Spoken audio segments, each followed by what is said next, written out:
All right, I'd like to start off by saying Barakatah Yahweh, Bahashem Yahushai, Bahashem Rucha Kudash. Welcome to another live lesson. The name of this one is You Get Out of the Truth What You Put Into It. And pretty much this is a lesson that's inspired by a video I was watching probably about a half hour ago or so. Elder Apostle Rakah was doing the lesson, and it was entitled Stay Strong. And pretty much he was going into, different situations that brothers deal with, whether it's mentally or physically, that, has, no matter what, we have to knuckle down, and fight in this fight, you know what I mean?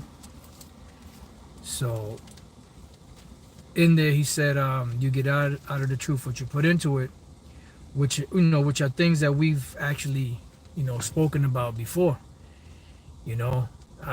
So from time to time use the analysis of the gym. When you go to a gym, you could, think in your mind, everything that you want to do, what you want to accomplish, and you could be diligent in your mind. But if you don't actually pick up the weights and get involved, then that means that it's only going to exist in your mind. It's not going to exist, in your actions. This is why the Apostle James said, faith without works is dead. He says, show me your faith without your works, and I'll show you my faith by my works. And that says a whole lot, because another saying is action speaks louder than words. So it doesn't matter what you think in your mind. It matters what the action that you take is, and that's why, the name of the lesson is You Get Out of the Truth What You Put Into It. Salakia.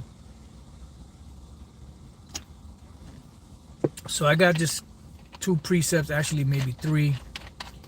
One that came to mind as, as the Spirit had me introduce the lesson, which matter of fact, I'll start off with that.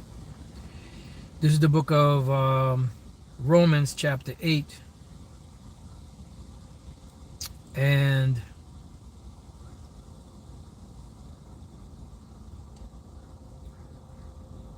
I'll start at 33. It's a good spot to start.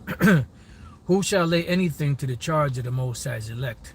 Right, and that's key today, because you have a lot of individuals trying to point the finger, at the men of the Lord, and trying to accuse them of, doing this and that or the other. But at the end of the day, it says it is the Most High that justifies. So, if we be a part of the elect, which we say we're the hopeful elect, you can't lay anything to our charge, because it's the Most High that judgeth, justifieth. And plus the scriptures say, who art thou that judgest another man's servant? To his master he standeth or falleth. So it says, who is he that condemneth? It is Yahushua that died, yea, rather that is risen again, who is even at the right hand of the Most High, who also maketh intercession for us. So it's Yahushua that's on the right hand of the Lord, making intercession for us. Whenever we go off, whatever the case may be, Yahushua is always there, on behalf of us, speaking, in our behalf, because we physically can't be there because we're in the flesh, and our presence really can't be there because we're in these corrupt bodies. So the only way the Heavenly Father Yahweh sees us is through His Son Yahushua. Yahushua has to be there, to remove our iniquities in these filthy bodies, so that the Heavenly Father could bestow favor upon us. It says, then it goes on to say, who shall separate us from the love of Yahushua? Shall tribulation or distress or persecution or famine or nakedness or peril or sword? Right, so none of these things will be able to separate the elect from the Lord Yahweh Bashem Yahushua, no matter how tragic or how hard it may get, whether it's spiritual or whether it's physical, whether it's, things that go on in a person's mind, things that go on physically in somebody's body, from ailments or whatever the case may be, or both. Because some brothers are dealing with both. They're dealing with the mental hell from these demons bombarding their minds and their thoughts, and also physical hell from different ailments and things that they're going through. You know? So if brothers be a part of the elect, nothing can separate us from the love of the Lord. Nothing, no matter what it may be. Because the Heavenly Father, Yahweh Bashem Yahushua, is going to put a spirit. It's like the elect are in a trance, in a righteous trance of Yahweh Bashem Yahushua. So it goes on to say, as it is written, for thy sake we are killed all the day long. Correct. Because at any time we could be taken out. We could be taken out by people in the world, accident, you know, choking on a chicken bone, whatever the case may be, you know, whatever. That's why them demons jump on people to, you know, try to start shit and, you know, try to get us riled up. You know, they get carnal because they want, you know, they want harm to come upon us. They don't want us to be, you know, walking around serene, you know, walking around undisturbed, because we're coming against, you know, the very heart of the wickedness of this world. So you best better believe that them demons are not going to, you know, allow us to rest, you know, in this demonic ass kingdom. So as long as brothers are cursing these devils out, whether they're physically or spiritually, them demons are going to come against brothers. You know, they did it to all the righteous men of the Lord, and they're going to continue to do it till the end. Yahushua, when he was fasting for them 40 days, it wasn't just the last day that Satan came to him. He was being plagued the whole time. Demons was plaguing him the whole 40 days. And at the very end, when he was at his weakest point, that's when Satan came, you know, to try to drop the bomb on him. But he spiritually flipped it on Satan, and eventually he made it through. And after Satan disappeared, then the angels came and ministered unto him to help him, you know, because he was at a weak point at that time. And these are things that are written for our learning. So if we go through those things, and there be times when we get weak, we have the scriptures as a strength, as a comfort to lean upon, you know, because we're all in the flesh. King David said it best: man at his best state is altogether vanity. So if man at his best state is altogether vanity, what is man in his low state? You know, the vanity of vanities. It says, that as it is written, for thy sake we are killed all the day long. We are accounted as sheep for the slaughter. Correct. And sheep for the slaughter are not acting big and bad, you know, popping off, talking shit. They're brought before, you know, the slaughter quietly, and they die quietly. Salakia for that. Please forgive me, I'll be sipping a little water from time to time. It says, nay, in all these things we are more than conquerors. Why? Because the Spirit of Yahweh Bashem Yahushua has given us that spirit to be able to conquer these things. Otherwise, we wouldn't be able to. Why is it that Jake and the world can't conquer the world? Because the Lord hasn't given them that spirit. But now the ones that are a part of the elect, eventually, once they get activated, then they're going to have, you know, that spirit. Then they're going to have that will, the willpower to resist, to fight. It says, through him that loved us. And that's the key.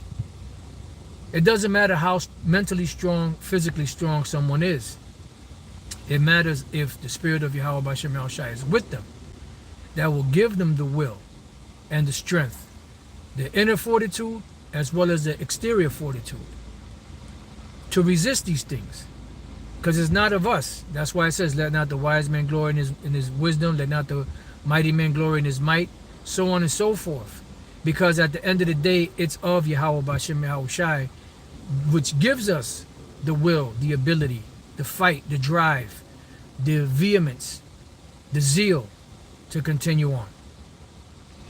It says, for I am persuaded that neither death nor life nor angels nor principalities, because sometimes angels can appear and they could be righteous angels or they could be wicked angels.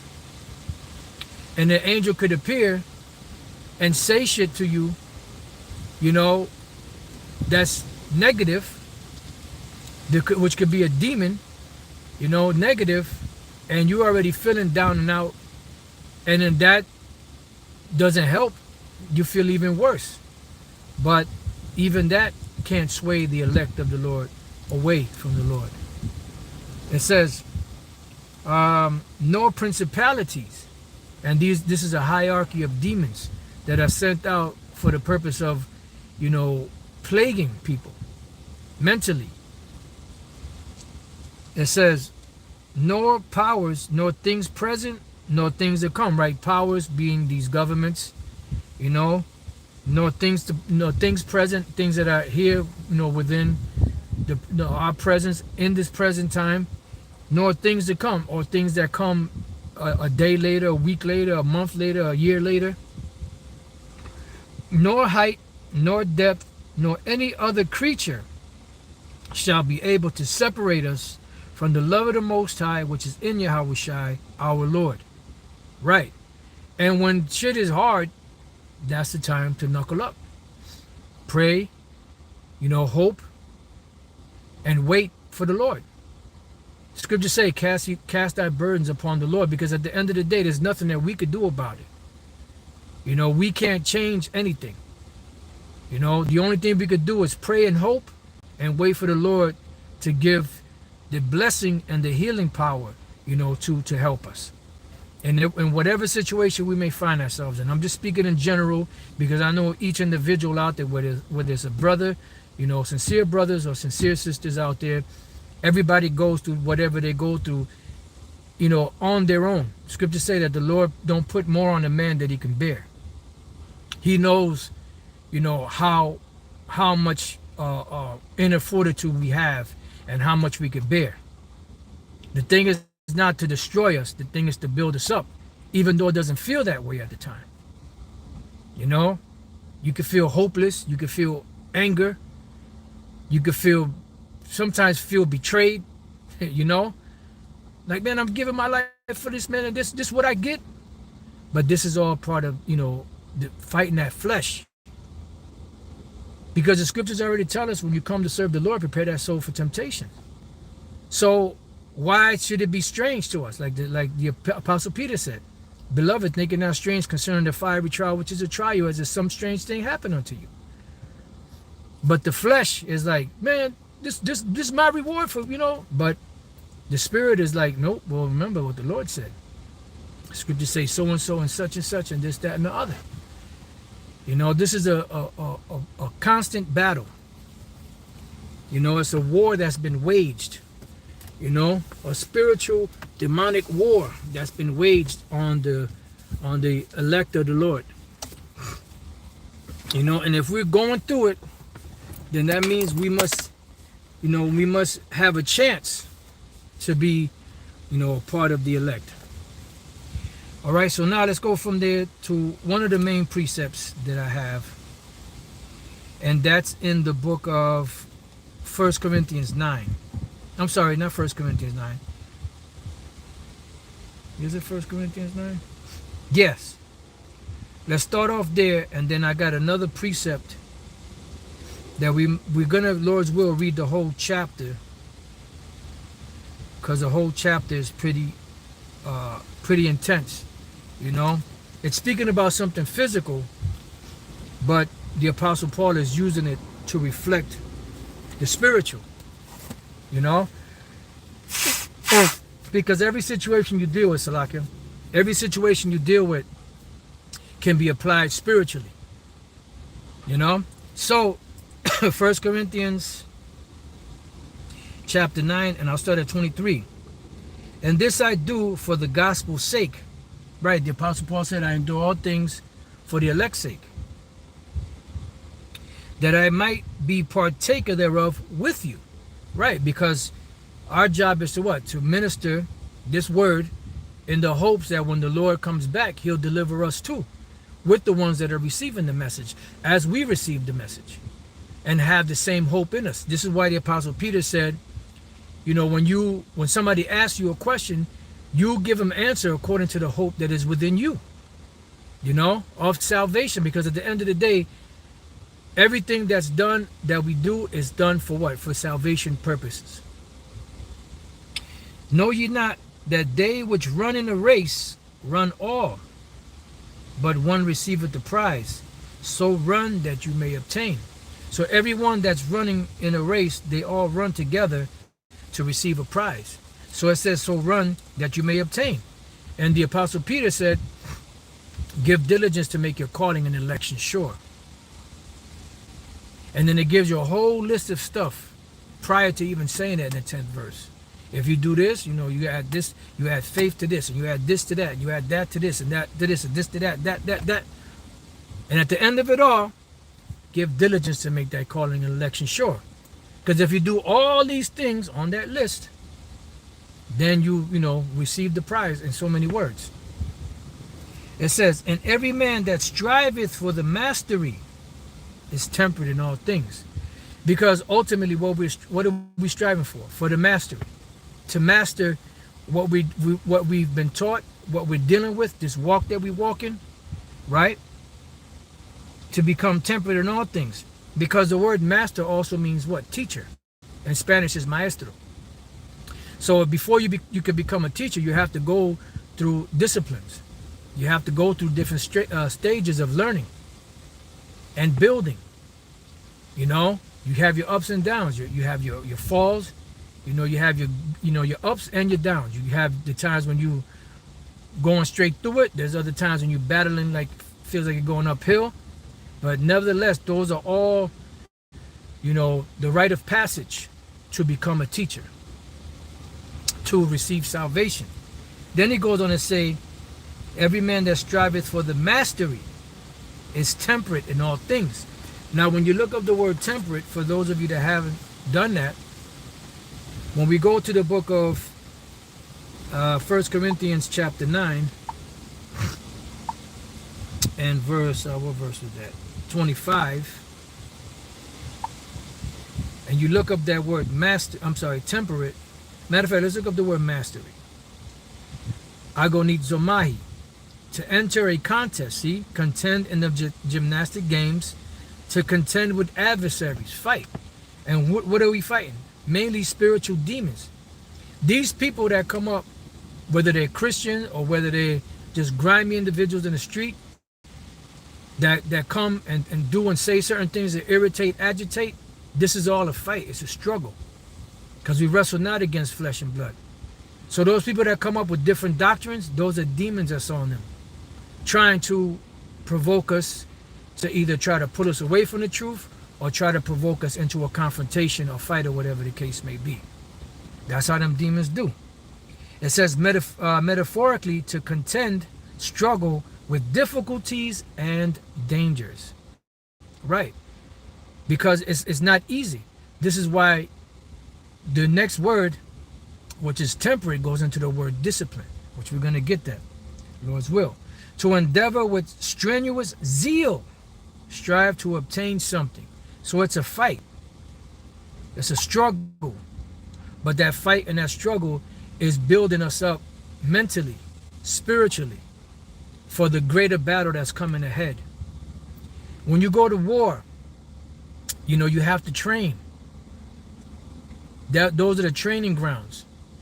And once you get to the war, that's where all of the skills that you learn are supposed to come out and help you in this struggle that's going down. Same thing with the spiritual war, right? So the next word is temperate, and the word temperate is akainos. Nope, that's the wrong one. The word temperate is ekratuomai, to be self-controlled, continent, which means what? Discipline. You're training for a boxing match. Certain foods you refrain from. You refrain from women. You refrain from certain passions.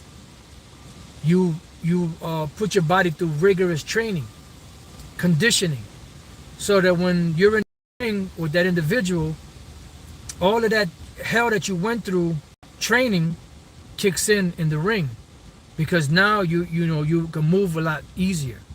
You're not as winded as you would have been if you didn't train, no matter how good you are. You always have to train. No matter how deep you are in the knowledge, you always have to train, which is what? Keep the wheels turning with the truth. You know? It says, in a figure drawn from athletes who, in preparing themselves for the games, abstain from unwholesome food, wine, and sexual indulgence. Right. Why? So that their bodies can perform at their maximum. And that's what it's about. So when we go back to what the Apostle Paul said, he said, and every man that striveth for the mastery is temperate in all things, meaning he's disciplined. Just like in this truth. And one thing that this truth teaches us is what? That the Lord chastens us. But he doesn't chasten us to destroy us. He chastens us to make us better. But physically, you feel, incapacitated. You feel like, damn, man, the fuck, but it's all for a purpose and for a reason. And when the time comes, that will be revealed. So, oh, that's why I went through all of that shit. For this moment, wow. That's when you have that wow moment, or as they call it, an epiphany. All right? It says, that's why it says, think it not strange concerning the fiery trial, which is to try you, as though some strange thing happened unto you. We must go through these things. And in going through these things, we still have to function. This is why prayer is so important. Constantly praying to Yahweh Bashim Yahushai to give us the inner fortitude, the drive, the zeal to continue on. It says, now they do it to obtain a corruptible crown. Right, because they put their bodies through rigorous training to get a corruptible crown. But we an incorruptible, which is what? The kingdom of heaven. Getting to the finish line, the victory. The victory. To be able to raise our hands like this. Kwam Yashala! We made it. That's what this whole training is about. Mental, physical stress and hell to make it to the finish line. To build up our endurance to make it to that finish line. Lord's will. Right, like the brother put, but he that endureth to the end, the same shall be saved. Matthew 24:13. 1 Thessalonians 5:17. Pray without ceasing. That's it. And that's a very short verse, but it says a whole lot. Pray without ceasing. Matter of fact, Ecclesiastes 2:4. Whatsoever is brought upon thee, take cheerfully, and be patient when thou art changed to a lower state. Why? Because that is what sets us up for what's coming. Now, use this in contrast and comparison. It's something the Spirit just put in my head just now. We're dealing with what we're dealing with. Complaining, of course. Upset. Nevertheless, still dealing with it. Praying to the Lord, please forgive us for, for whatever is going on in our minds. Right? But these people in the world, they're not experiencing these things. So what do you think is going to happen to them versus to us if we be the elect when all hell breaks loose? And they don't have a clue of what to do.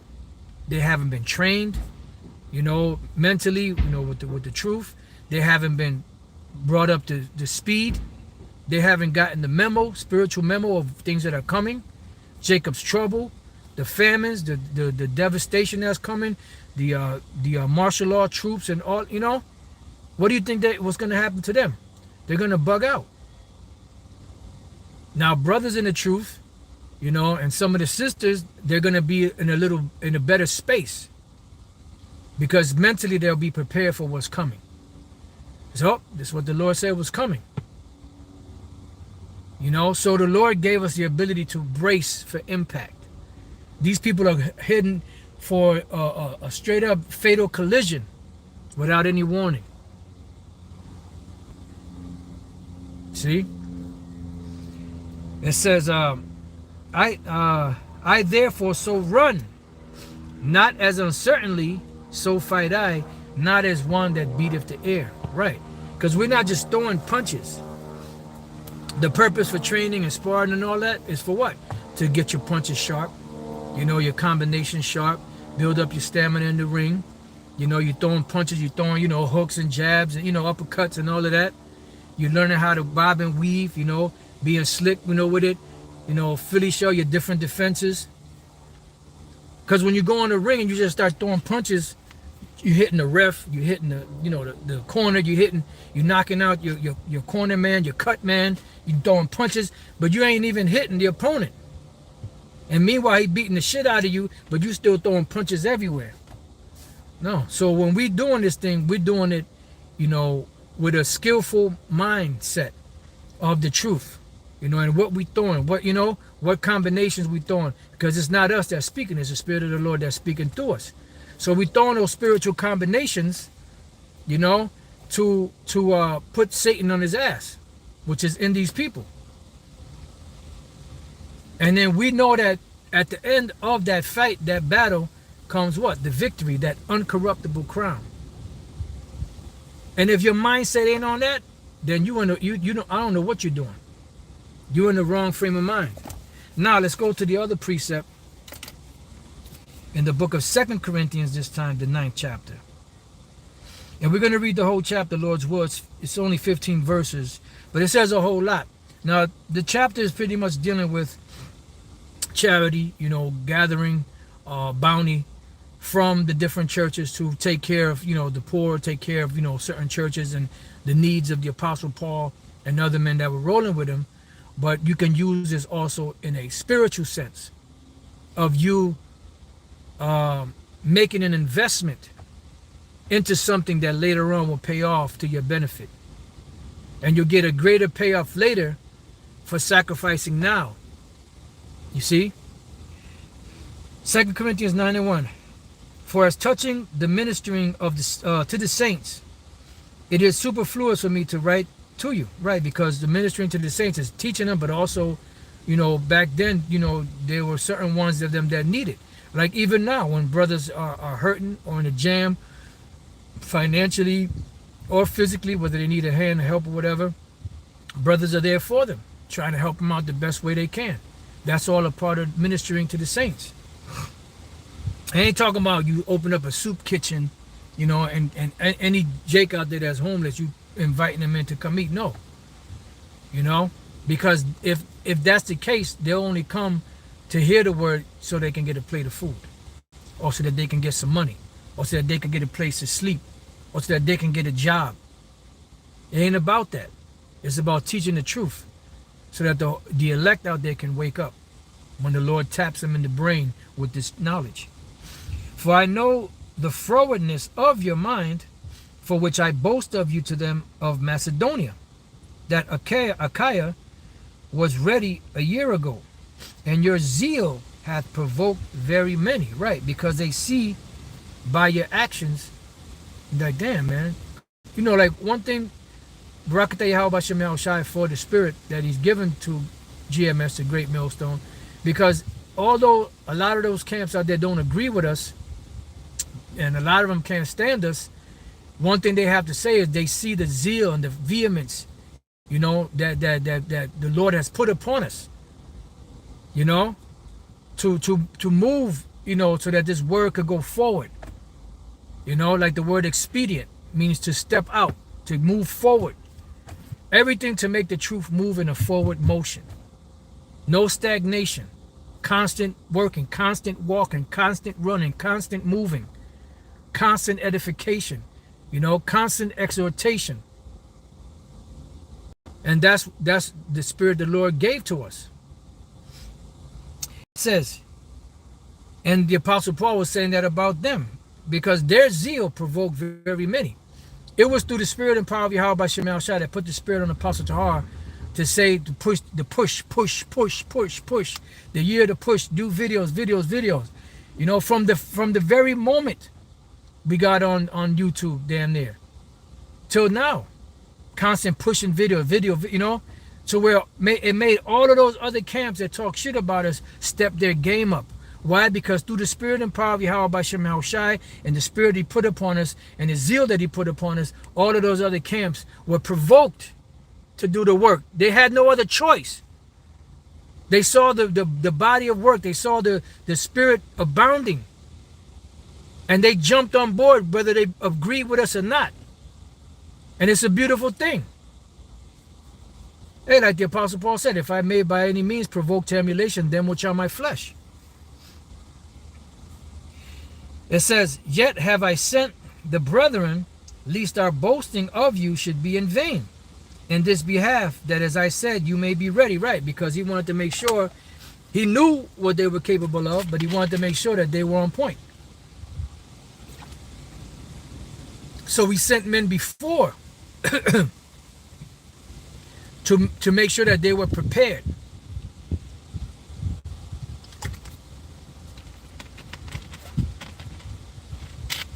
Right?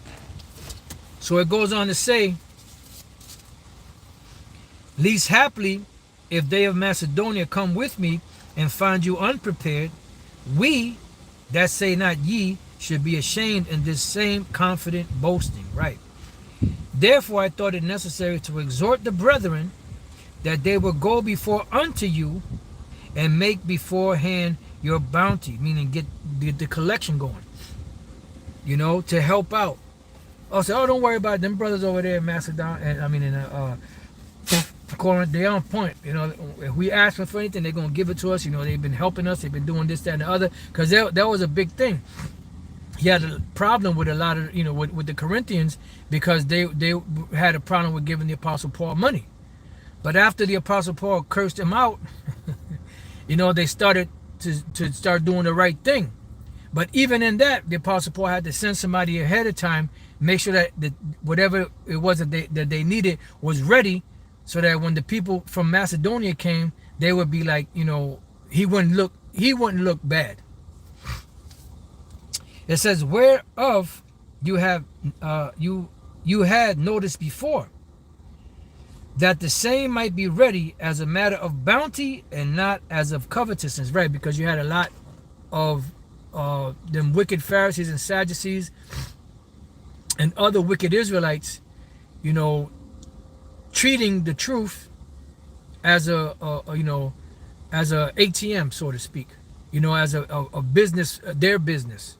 You know, whenever they wanted money, they just get it, you know, for the hell of it, to spend it on cruises, you know, spend it on, you know, going out to fancy restaurants, taking this woman out and that woman out, you know, off of other brothers' dimes. Nah, man.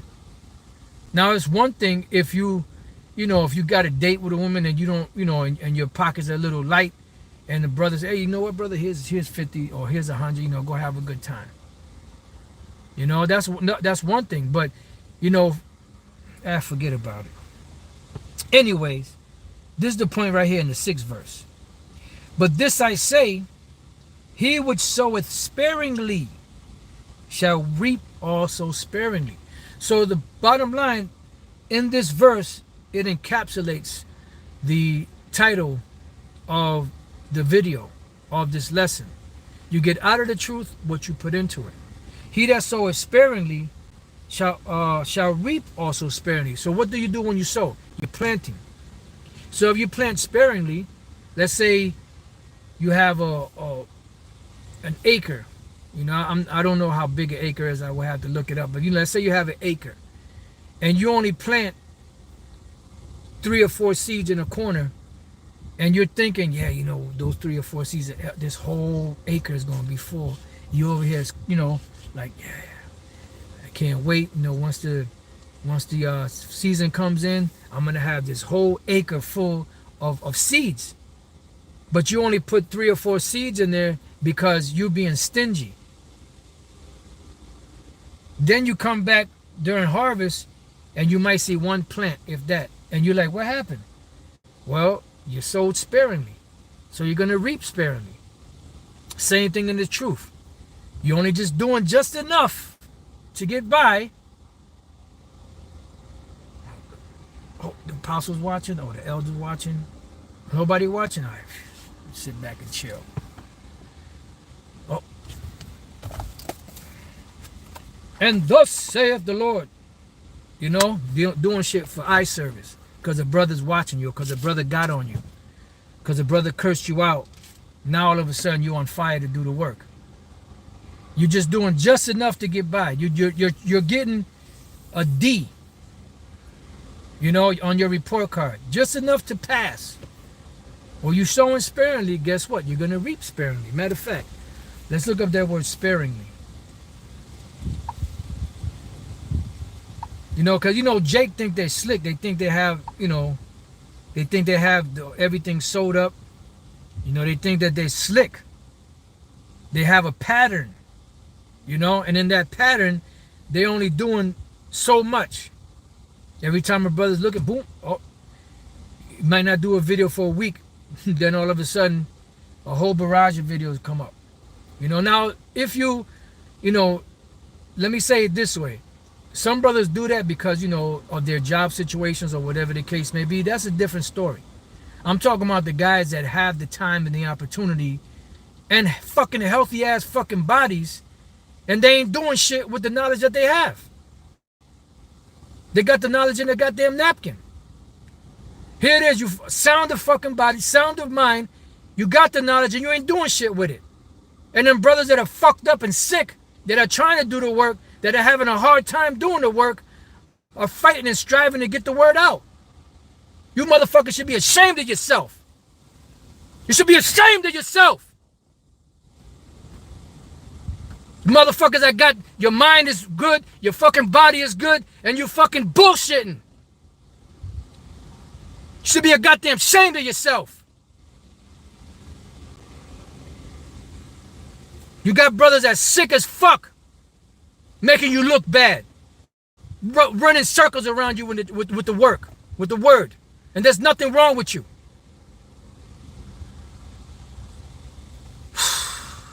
Shit makes you sick, man. Just thinking about it.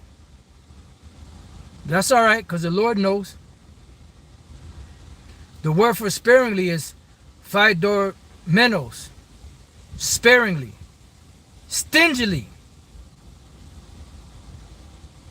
abstemiously, which I don't know if that word goes to the word abstain.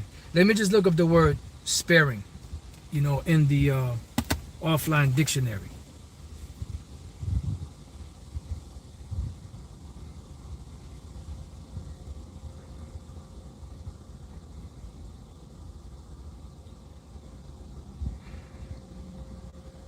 Just bear with me 1 second while this thing is moving a little slow.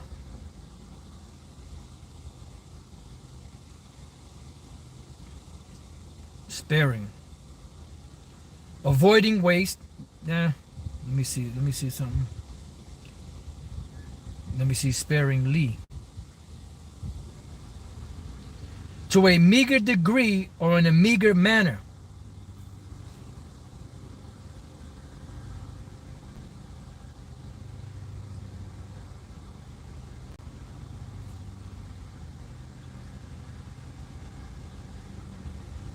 Let me look up the word meager.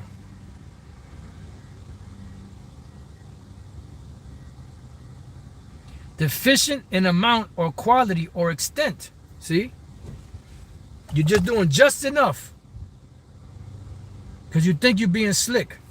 So what do you think is going to happen when the blessings come in? You get out of the truth what you put into it. You reap sparingly, you're going to receive sparingly. But on the other hand, and he which soweth bountifully shall reap bountifully. Now this is a brother that just throws his all in it, no matter what. No matter what he's going through, he throws all into it. What do you think is going to happen when the blessings come in? He's going to be showered with the love of Yahweh Bashem Yahushai. So let me get that bountifully.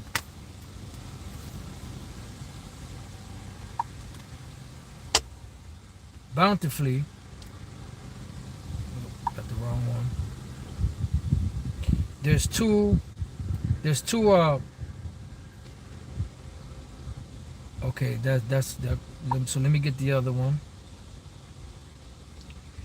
It's eulogia or eulogia, which is where you get the word eulogy, which is good. Praise, laudation, panegyric of Yahushua the Most High, fine discourse, polished language. I must have hit something wrong.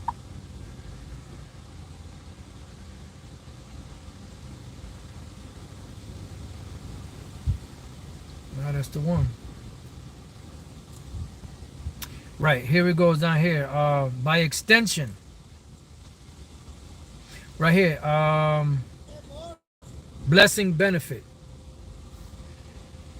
So it says by extension, benefit or largeness, blessing of manner, bounty, fair speech.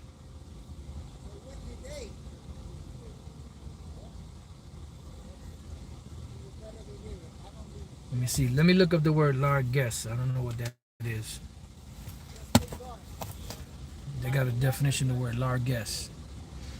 And then what I'll do is I'll look up the word bountifully in the largesse. A gift or money given as for service or out of benevolence. That's why Yahushua said, he said, he that have 10, give him 10 cities. Give him, because he said, to whoever has shall more be given. And whosoever hath not, from him shall be taken away even that which he seemeth to have. See? So you get out of the truth what you put into it. A gift or money given as for service or out of benevolence, usually given ostentatiously. Liberality in bestowing gifts. But how's that scripture go? Matter of fact, let me get that. Let's go to the book of Micah. Bear with me 1 second. Micah chapter 3 and verse 8, I believe it is.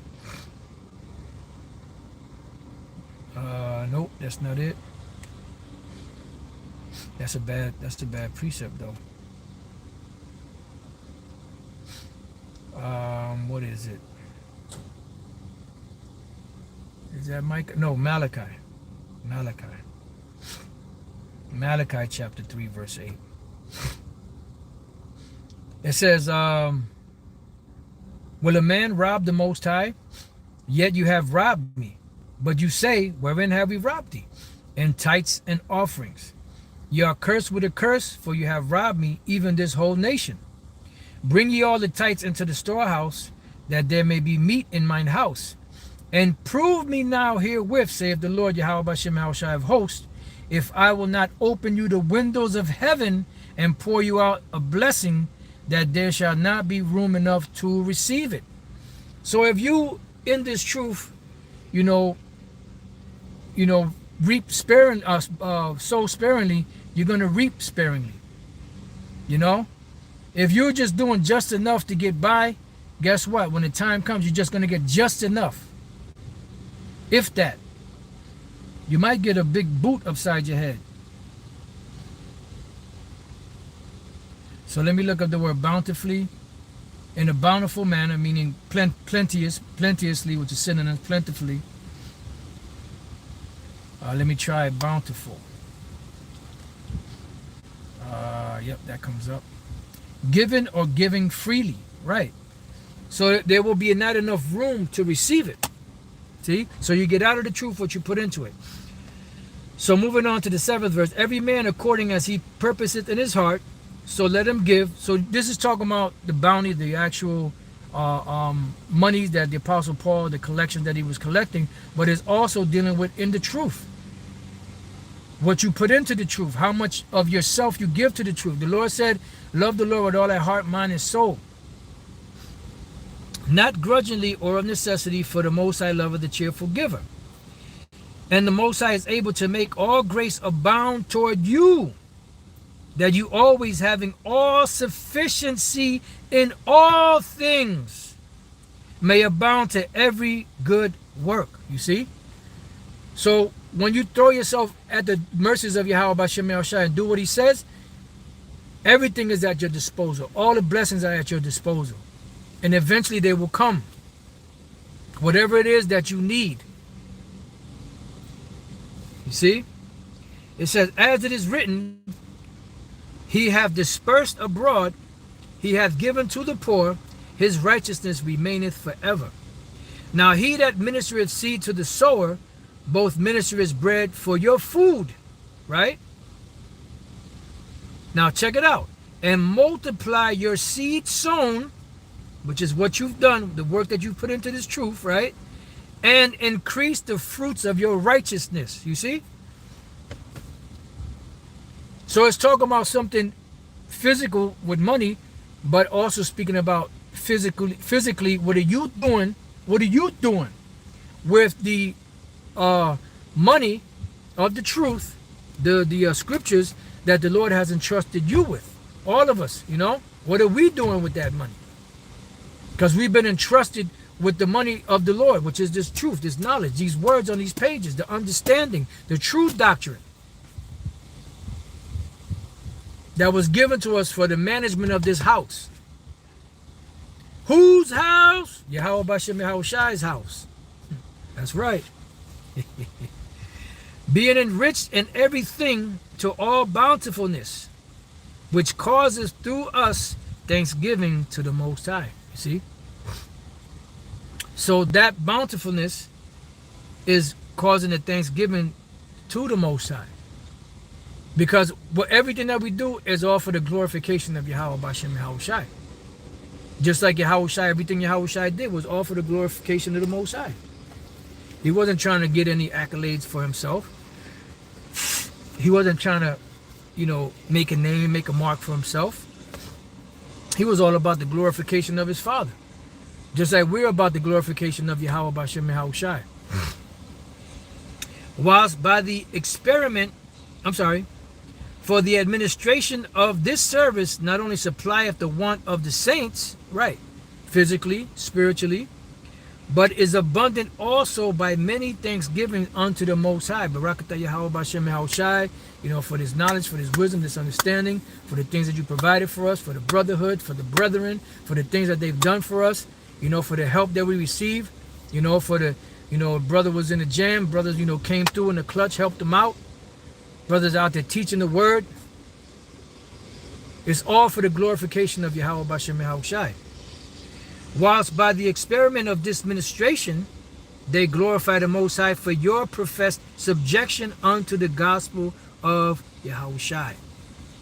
Because we are fellow prisoners, fellow laborers, yoked fellows. We are prisoners in this thing together. We are prisoners to Yahweh Bashem Yahushai. We don't belong to ourselves. We belong to Yahweh Bashem Yahushai. It says, and for your liberal distribution unto them and unto all men. And by their prayer for you, right, which long after you for the exceeding grace of the Most High in you, thanks be unto Yahweh Bashem Yahushai for his unspeakable gift. You know, it pisses you off, you know, but you know, you have to have those examples that this is a unspeakable gift given to us, you know, and you have some individuals that are just letting it slip right through their hands without doing nothing about it. But it's because that's their lot to play. You know, this is an unspeakable gift. This is a gift. The Lord could have gave it to anybody out there, but he gave it to us for some reason. And you got guys that are just sitting on it, bullshitting with it. But that's all right, because the Lord is going to take it from you and give it to somebody else that's going to put that into effect. You know? So with that, I pray that you brothers and few sisters have been edified. Till the next time I say Shalom. Stay strong, keep the fight. You know, keep on enduring. You know, you see what's happening. You see what's coming on the horizon. You know, a lot of shutdowns. You know, a lot of, you know, funny shit's going on behind the scenes, and we're witnessing it right now. Shalom.